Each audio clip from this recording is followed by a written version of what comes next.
嗨，大家好，我是 Tora， 我是 Henry。前段时间跟我分享给大家分享这副 Jacquemus March 的眼镜，然后有看到很多人在留言说很好看或者很种草。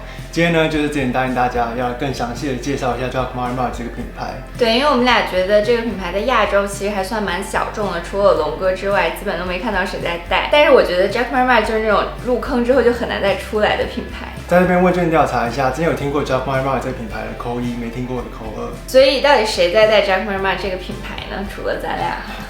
比如说很多好莱坞的明星，布莱德比特啊、Beyonce、Harry Styles、Gigi Hadid，然后还有今年加入法拉利的 Lewis Hamilton， 还有像演007的 Daniel Craig， 他们都很常佩戴 Jacquemus March 的眼镜。还有像服装设计师 Tom Ford， 他也很喜欢 Jacquemus March 的眼镜。对，即便他自己有自己的墨镜品牌，但他还是会戴 Jacquemus March。所以说，他作为一个2014年成立的品牌，真的是非常短的时间内形成了一个很强大的品牌粉丝团。所以 Jacquemus March 的创始人是谁呢？他的名字叫 Jérôme Jacquemus March， 他是一个法国人，但他很大一部分时间都会住在美国。然后他自己就是一个超级时尚爱好者，还是一个极繁主义者。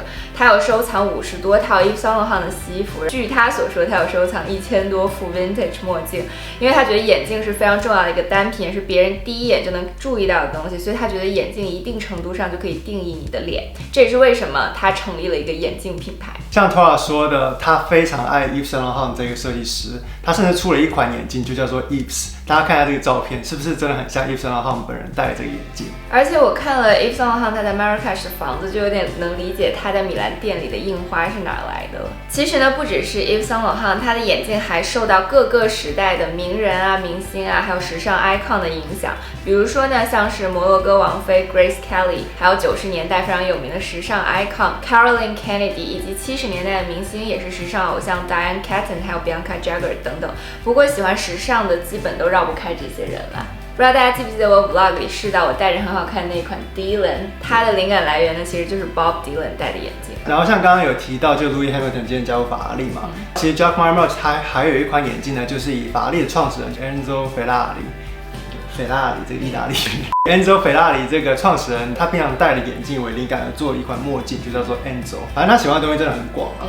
然后 Enzo 那一款我有在店里试过，我觉得我戴也还可以。对，它其实有点像Dylan，但是比Dylan再更大一点。对，我觉得他做眼镜的灵感来源其实挺直接的，就是喜欢谁就把谁做成眼镜，就是致敬他们的经典造型啦。然后这些眼镜的款式也是直接用名人的名字去命名，其实就相当于免费的让这些名人替 Jacquemus March 品牌带货，就是挺聪明的一个 marketing 行为。当然，它也不是第一个这么做的品牌，比如说像是爱马仕的 Birkin 啊、Kelly 包，还有像是迪奥的戴妃包，还有 Gucci 的 Jackie bag， 其实都是差不多的套路。除了名人的影响之外，我觉得它设计也受到了很多艺术形式啊，还有审美风格的影响。比如能看出它也很爱 Art Deco 装饰艺术风格。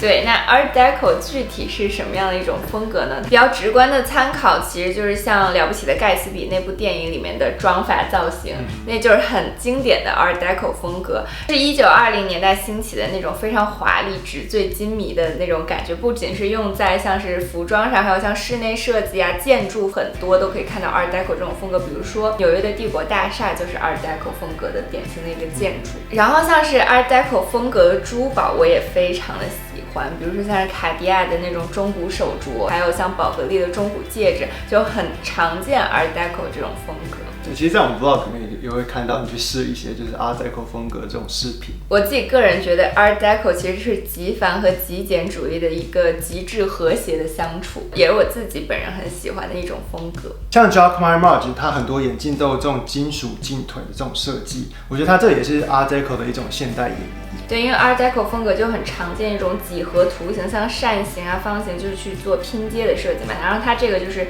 金属条纹这样延展到后面，就是超级有那种感觉。然后确实就感觉眼镜能华丽很多，因为有一个金色的镜腿。然后像我这支 Last Frontier 系列这个眼镜呢，就可以很明显的看到它受到西部元素啊，然后还有 Empire Style 的风格影响。我那天还在跟 Henry 说，我知道他那个 Last Frontier 系列的名字是怎么来的，因为 American Frontier 就是美国的西部大拓荒时代，因为它运用了印第安文化，所以他就用 Last Frontier 来命名这个系列。镜腿的这种绿松石啊，这种老鹰的图案，眼镜包的设设计，像这种银饰啊，上面是刻得很细的这种小花，然后还有它这个眼镜包的整个这个图腾，其实都是很有美国西部元素的。对，包括这个串珠也是。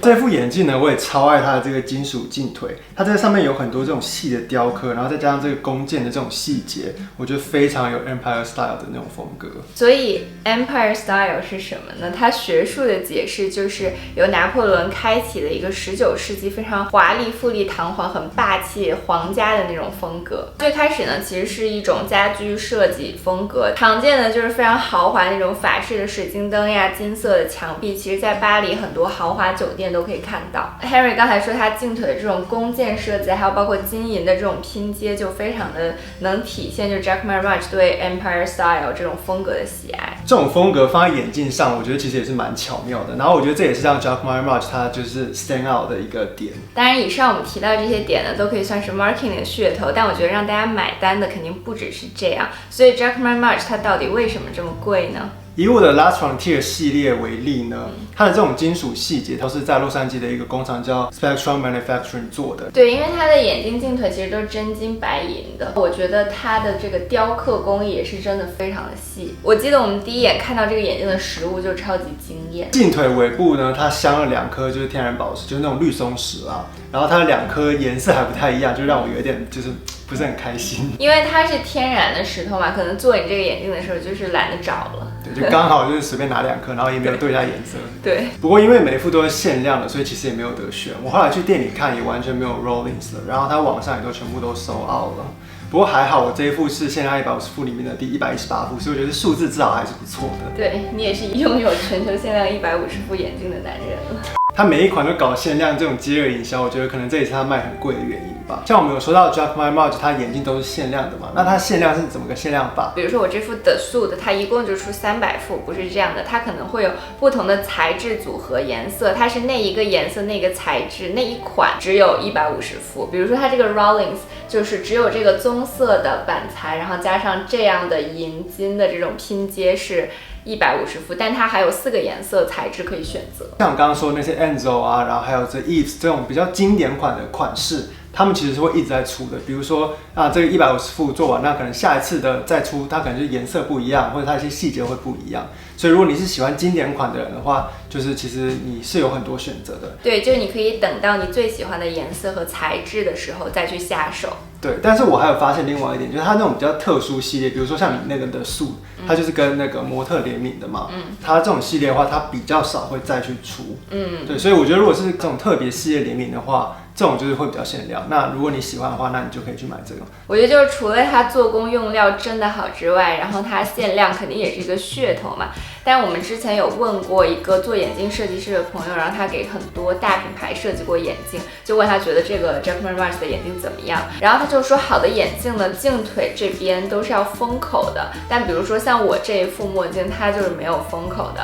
但是呢，像 Harry 这个就不一样。对，因为 Last Frontier 这个系列应该是 Jacquemus March 里面就是卖算最贵的一个系列，镜腿这边它都是有封口，而且它还有 logo 在上面。之前跟我分享的时候也跟大家分享过，他的眼镜其实大部分人都是在日本手工制作的，有一些是在意大利制作的。然后像日本呢，也是眼镜最好的产区之一嘛。据说 Jacquemus March 每副眼镜的制作步骤之复杂，就是要300个步骤以上，然后要 involve 100个手工艺人和18个月的时间。不知道真的假的。反正像官网是这么写的，从选料、镜腿的金属件插进去，到最后 quality check 打磨、抛光什么的。对，但我觉得多少还是有一点 marketing 的成分在里面。我感觉你可以去日本做眼镜了，因为 Harry 是很适合做这种慢工细活的人，像 PS 抠图什么都会比我抠的细很多的那种。大家看影片那些细节都是他做的，但如果比如说你看到抠图有个白边，那就是我抠的。所以他眼镜卖的贵，除了这些名人的加持还有噱头之外呢，它的做工还有它的材料其实确实也是非常的好，拿到实物会惊艳的那种。对，因为我觉得就可能在视频里看啊，或者看照片，其实都没有拿到实物来的惊艳。因为之前我们知道这个品牌，但是一直也没觉得就是有什么。但直到他在米兰开店，我们能看到实物的时候，就会觉得哇，真的是就是有点东西的。对，因为之前 Tor 很喜欢香奈儿墨镜嘛，所以那时候就是把它跟香奈儿墨镜放在一起的时候，就可以明显感得出来它的抛光是不太一样的，没有拉踩的意思。对，没有拉踩的意思，就是都很好看，只是就是这个抛光是不太一样的。对，那讲了那么多，我觉得 Drakmar March 呢，它就是个性非常鲜明、很酷，然后很有造型感的眼镜品牌，但它就不是走舒适那一挂的了。不过它有出那种钛金属的系列，它就是比较轻钛，可能比较舒服一点。但对我来说，我觉得它的造型感就没有那么强。对，就是比如我们俩买的这2副眼镜其实都是蛮重的，所以如果介意重量的话就误拍。但是我自己觉得，因为出于造型的需求，我还是可以承受这个重量的。然后 Henry 的话，他说他这个眼镜戴久了，然后这两边会夹的有一点点不舒服。对，而且其实我已经去眼镜店调了几次了，但还是没有达到我觉得很舒服的这种佩戴感。说实话，但是 luckily 他还有一副克罗心很轻的眼镜。那我们这一期 Drakmar March 的分享就到这儿就结束了。之前说想看的，你们最好都看到这儿了。欢迎在那边弹幕留言打卡，感谢大家观看。那我们下期影片再见啦，拜拜。